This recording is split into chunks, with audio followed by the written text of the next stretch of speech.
दोस्तों ये कहानी एक साइकोलॉजिकल थ्रिलर मूवी है जिसका सस्पेंस हमें इस मूवी के एंड तक जोड़े रखता है। अब इस कहानी की शुरुआत में हम एक कपल को देखते हैं जिसका नाम होता है मीरा और हेनरी, जो अभी अभी एक स्मॉल टाउन में शिफ्ट हुए हैं और वहां पर इन्होंने एक बड़ा सा घर बनवाया है, वो भी एक सुनसान रास्ते पर। अब दोस्तों हम ये देख पाते हैं कि ये बहुत अच्छे से तैयार होते हैं क्योंकि आज ये बाहर डिनर करने जा रहे होते हैं। अब डिनर करते हुए हमें उनकी बातों से ये पता चलता है कि हेनरी एक आर्किटेक्चर है और इसी ने ही अपने घर को डिजाइन किया है। अब दोस्तों जब ये डिनर करके वापस अपने घर आते हैं तो ये देखते हैं कि उनके घर में किसी के फुटप्रिंट होते हैं और तो और ये दोनों देखते हैं कि इनका घर पूरी तरह से बिखरा पड़ा हुआ होता है। अब अगली सुबह हम एक डिटेक्टर को देखते हैं जो इनके घर की जांच करने आते हैं और वो उनसे पूछता है कि क्या तुम्हारी किसी से कोई दुश्मनी तो नहीं है, तो हेनरी कहता है कि नहीं। इसके बाद हम हेनरी को देखते हैं जो घर की तरफ कुछ लाइट्स, कैमरा और इमरजेंसी अलार्म को लगा देता है। इसके बाद हम मीरा को देखते हैं जो अपनी जॉब से घर वापस आ जाती है और ये अपने घर को पहले जैसा देखकर बहुत खुश होती है। अब रात हो जाती है और ये दोनों सो रहे होते हैं, पर तभी मीरा देखती है कि इनके घर की लाइट चली जाती है। फिर वो हेनरी को उठाकर उसे लाइट चेक करने को कहती है और जब मीरा एक जगह पर खड़ी होती है तो दोस्तों हम ये देख पाते हैं कि उसके पीछे एक काली सी अजीब सी परछाई होती है। और तो और हेनरी भी बाहर जाकर ये देखता है कि इनके घर के फ्यूज को किसी ने काट दिया होता है। इसी बीच हेनरी जब अपने घर की तरफ देखता है तो उसको कुछ अजीब से लोग नजर आते हैं। फिर हेनरी भी अपने घर के अंदर जाता है जहाँ वो देखता है कि कुछ अजीब से लोग उनके घर में कुछ ढूंढ रहे होते हैं और जब वो उनको भगाने की कोशिश करता है तो वो लोग हेनरी और मीरा पर हमला करने लगते हैं।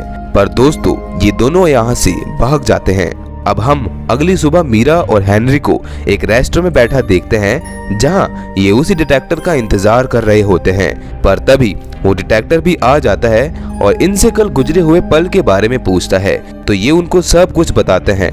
अब ये दोनों आ जाते हैं घर और बीते हुए कल के बारे में बात करने लगते हैं। इसी बीच हेनरी मार्केट को सामान लेने जाता है, पर तभी मीरा ये देखती है कि हेनरी अपना पर्स घर ही भूल जाता है तो मीरा उसका पर्स लौटाने उसके पीछे पीछे जाती है। अब दोस्तों यहाँ पर मीरा उसको कॉल करके ये सब कुछ बोल सकती थी, पर मीरा को ऐसा लग रहा होता है कि शायद हेनरी उससे कुछ छुपा रहा है। अब दोस्तों ऐसा ही होता है, हेनरी बाजार नहीं बल्कि हॉस्पिटल जाता है उसी चोर को देखने जो यहाँ पर एडमिट है। अब जब मीरा वापस अपने घर आती है तो वो देखती है कि हेनरी तो उससे पहले ही घर पर आ गया होता है।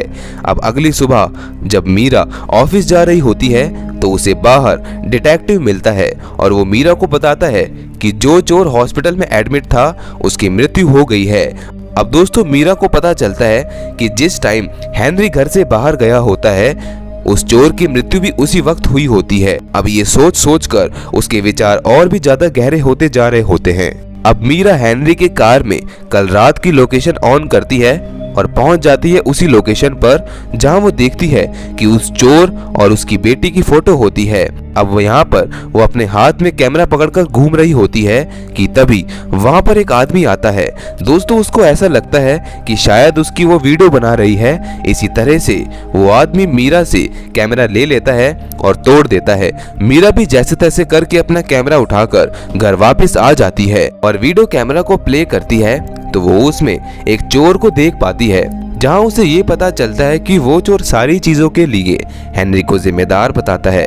ये देखकर मीरा सोच में पड़ जाती है। इसके बाद मीरा को शक होता है और फिर वो पहले तो हेनरी की कार की लाइव लोकेशन को देखती है जहां उसे पता चलता है कि हेनरी अभी उससे बहुत दूर है। फिर वो उसके रूम में जाकर उस चीज को ढूंढने लगती है जिसे वो चोर ढूंढने आए थे। अब काफी देर परेशान होने के बाद उसे हेनरी के रूम में एक पेन ड्राइव मिलती है और जब वो उसको टीवी से कनेक्ट करती है तो उसे उसमें कुछ फोटोज देखने को मिलते हैं। ये फोटोज उस वक्त के होते हैं जब हेनरी अपने घर को बना रहा था और उस वक्त हेनरी के साथ वो चोर भी थे जिनके साथ हेनरी हंस हंस कर बातें कर रहा था। अब तभी हम ये देख पाते हैं कि हेनरी वापस आ जाता है और वो मीरा को उसके रूम का दरवाजा बंद करते हुए देख लेता है और इसी बीच मीरा एक बार फिर से उस पर सवालों के पहाड़ खड़े कर देती है। यही पूछती है कि कल रात तुम्हारे कार की लास्ट लोकेशन उस हॉस्पिटल की क्यों थी। इसी तरह से वो उसका ध्यान भटका देती है।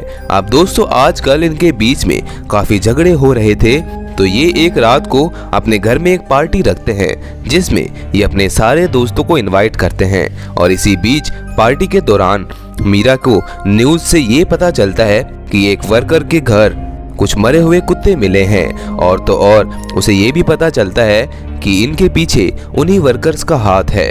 अब तभी मीरा को एक बार फिर से पता नहीं क्या होता है, वो जाकर कार में अपने नए कैमरे में चिप डालकर उसी वर्कर की वीडियोस देखने लगती है, जहां उसको ये पता चलता है कि हेनरी की बुरी नजर क्रिजन पर थी। और तो और वो वर्कर उस वीडियो में बताता है कि क्रिजन से जुड़ा हुआ हेनरी के ऑफिस में जरूर कुछ ना कुछ मिलेगा।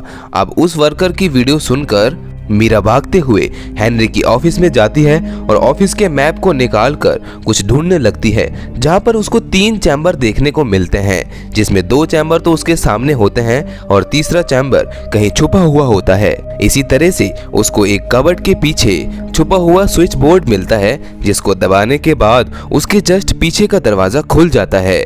मीरा उसी गेट का पीछा करने लगती है, जहां उसे एक बेसमेंट देखने को मिलता है, और उसी बेसमेंट में वो देखती है कि क्रिजन एक चेयर से बंधी हुई मिलती है। और ये सब देखकर मीरा पूरी तरह से हैरान हो जाती है। इसी बीच वहां पर हेनरी आ जाता है और हम ये देख पाते हैं कि उसके चेहरे पर एक अलग ही साइको वाली स्माइल होती है, और जब मीरा उसको कुछ बोलती है तो वो उसको पकड़कर बांध देता है और ऊपर पार्टी में जाकर सबको पार्टी इज ओवर कहकर उनको सबको रिहा कर देता है। दूसरी तरफ हम ये देखते हैं कि मीरा क्रिजन को एक उम्मीद देती है और कहती है कि हम जल्द ही आजाद होंगे। अब बातों बातों में मीरा अपने हाथों को खोल लेती है और क्रिजन को भी वो खोल देती है। अब ये यहाँ से भागने का प्लान करने लगते हैं कि तभी इनको पता चलता है कि हेनरी ने सभी दरवाजों को लॉक कर दिए हैं, वो भी अपने फोन की मदद से। अब पहले उसको मीरा मिलती है, जिसको वो बेहोश करके क्रिजन को वापस बेसमेंट में ले जाकर बांध देता है। पर तभी दोस्तों हम ये देख पाते हैं कि पीछे से मीरा आकर हनी पर हमला करके उसको जख्मी कर देती है। उसके सर से खून निकलने लगता है। मीरा क्रीजर को लेकर यहाँ से बाहर चली जाती है और इस घर को खाली करके कहीं और शिफ्ट हो जाती है। अब एंड में हेनरी के साथ क्या हुआ हमें कुछ नहीं बताया जाता। तो इसी के साथ दोस्तों इस कहानी का यही अंत हो जाता है। ऐसी और भी ज्यादा मूवीज देखने के लिए आप मेरे चैनल को सब्सक्राइब कर लीजिए। इसी के साथ इस मूवी का अंत हो जाता है। इस मूवी में सिर्फ इतना ही। मिलते हैं नेक्स्ट वीडियो में। उम्मीद करता हूँ कि आपको ये वीडियो पसंद आई होगी।